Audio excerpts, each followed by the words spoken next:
नमस्कार, आप देख रहे हैं टीवी 24 नेटवर्क और मैं हूं आपके साथ आकांक्षा यादव। जम्मू कश्मीर के पहलगाम में हुए आतंकी हमले के बाद से पूरे देश में आक्रोश का माहौल है। एक और जहां इस हमले के बाद से भारत सरकार एक्शन मोड में है, तो वहीं सुरक्षा में हुई चूक को लेकर विपक्ष लगातार सरकार से सवाल पूछ रहा है कि आखिर पर्यटकों की सुरक्षा में इतनी बड़ी चूक कैसे हुई, जिसे लेकर विपक्ष ने केंद्रीय गृह मंत्री अमित शाह के इस्तीफे तक की मांग कर ली है। तो वहीं अब इस पूरे मामले में एक नाम और भी सुनाई दे रहा है और वो नाम है इंदिरा गांधी का। और कहा जा रहा है कि आज देश को इंदिरा गांधी बहुत याद आ रही हैं। दरअसल 22 अप्रैल को जम्मू कश्मीर के पहलगाम में हुए आतंकी हमले के बाद से पूरा देश आहत है। पूरे देश में शोक की लहर दौड़ गई है। तो वहीं भारत सरकार ने पाकिस्तान के खिलाफ कई बड़े फैसले लेते हुए मुंह तोड़ जवाब देने का काम किया। तो वहीं जम्मू कश्मीर के पहलगाम में हुए आतंकी हमले और उसके बाद केंद्र सरकार के एक्शन के बीच में शिवसेना यूबीटी के सांसद संजय राउत का बड़ा बयान सामने आया है, जिसमें संजय राउत ने सोशल मीडिया प्लेटफॉर्म एक्स पर पूर्व प्रधानमंत्री इंदिरा गांधी की एक तस्वीर शेयर की।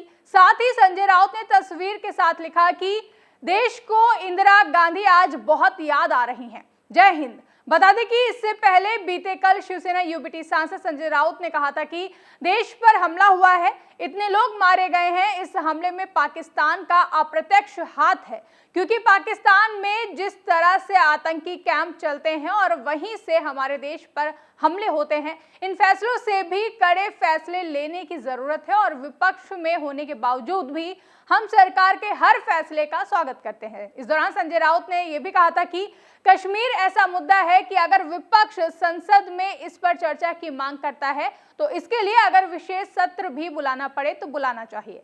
यहाँ पाकिस्तान उच्चायोग को बंद करना या सिंधु जल संधि को रोकना अपेक्षित है, लेकिन आपने बार बार घुसकर मारने की बात कही है, उस पर आपको सोचना चाहिए।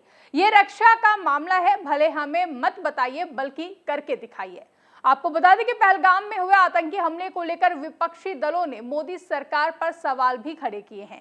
शिवसेना यूबीटी के सांसद संजय राउत ने इससे पहले आरोप लगाया था कि इस आतंकी हमले के लिए प्रधानमंत्री नरेंद्र मोदी और केंद्रीय गृह मंत्री अमित शाह जिम्मेदार हैं। संजय राउत ने केंद्रीय गृह मंत्री अमित शाह का इस्तीफा मांगा और उन्हें भारत के इतिहास का सबसे नाकामयाब गृह मंत्री बताया था। साथ ही संजय राउत ने सवाल पूछा कि क्या आर्टिकल 370 को खत्म करने से जम्मू कश्मीर को किसी तरह की मदद मिली है। राउत ने कहा कि बीजेपी इस देश के लोगों को बेवकूफ बना रही है। बता दें कि केंद्रीय गृह मंत्री अमित शाह ने पिछले महीने ही संसद में कहा था कि मोदी सरकार ने कश्मीर में शांति का माहौल कायम किया है। शाह ने कहा था कि आर्टिकल 370 के समाप्त होने के बाद जम्मू कश्मीर में शांति स्थापित हुई है और आतंकवादी घटनाओं से होने वाली मौतों में 70% की कमी आई है, जिसे लेकर संजय राउत ने कहा था कि जिस तरह देश में सांप्रदायिक जहर फैलाया जा रहा है, मोदी और शाह विपक्ष को खत्म करने में लगे हैं। नेताओं को खरीदकर और उन्हें गिरफ्तार करके राजनीतिक दलों को तोड़कर और सरकारें गिराकर मोदी और शाह अपनी ऊर्जा को इन बातों पर खर्च कर रहे हैं और उन्होंने देश के हितों को दरकिनार कर दिया है। इस दौरान संजय राउत ने सवाल उठाया कि ऐसे में वे इस देश की रक्षा कैसे करेंगे। संजय राउत ने कहा कि अमित शाह पूरा दिन राजनीति करने और राजनीतिक दलों को तोड़ने में बिताते हैं और दूसरी ओर हमारा देश टूट रहा है। साथ ही कहा था कि पीएम मोदी और अमित शाह ने संसद में झूठ बोला कि नोटबंदी और आर्टिकल 370 खत्म किए जाने से आतंकवाद खत्म हो गया है।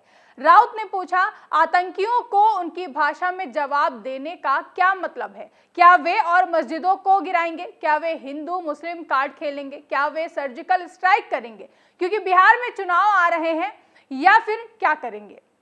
संजय राउत के अलावा समाजवादी पार्टी के राष्ट्रीय अध्यक्ष और उत्तर प्रदेश के पूर्व मुख्यमंत्री अखिलेश यादव ने भी बीजेपी पर हमला बोलते हुए सोशल मीडिया प्लेटफॉर्म एक्स पर पोस्ट करते हुए लिखा कि जब जम्मू कश्मीर में भाजपा सरकार ने सब कुछ अपने मन मुताबिक किया तो वो इतने अधिक लोगों की असामयिक मौत के लिए अपनी जिम्मेदारी से पल्ला नहीं झाड़ सकती। ये केंद्र की सरकार की नाकामी है कि वो पहले से पता नहीं कर पाई कि देश के दुश्मन इतनी विभत्स घटना को अंजाम देने वाले हैं। ये कोई पहली बार नहीं हुआ है। भाजपा सरकार ने अगर पिछले हमलों से सबक लिया होता तो वो पहले से ही सचेत सजग रहती और ऐसे हमलों को रोका जा सकता था, लोगों के जीवन को बचाया जा सकता था।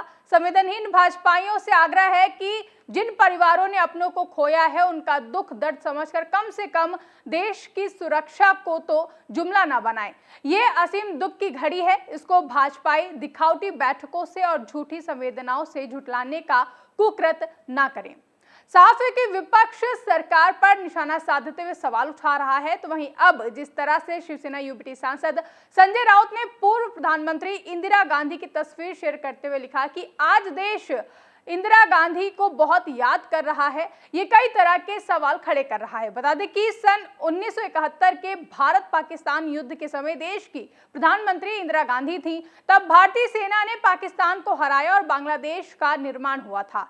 इस युद्ध में 90,000 से ज्यादा पाकिस्तानी सैनिकों ने आत्मसमर्पण किया था। दरअसल पूर्वी पाकिस्तान में मुक्ति संग्राम चल रहा था, जिसमें बड़ी संख्या में लोग भारत में शरण लेने गए थे।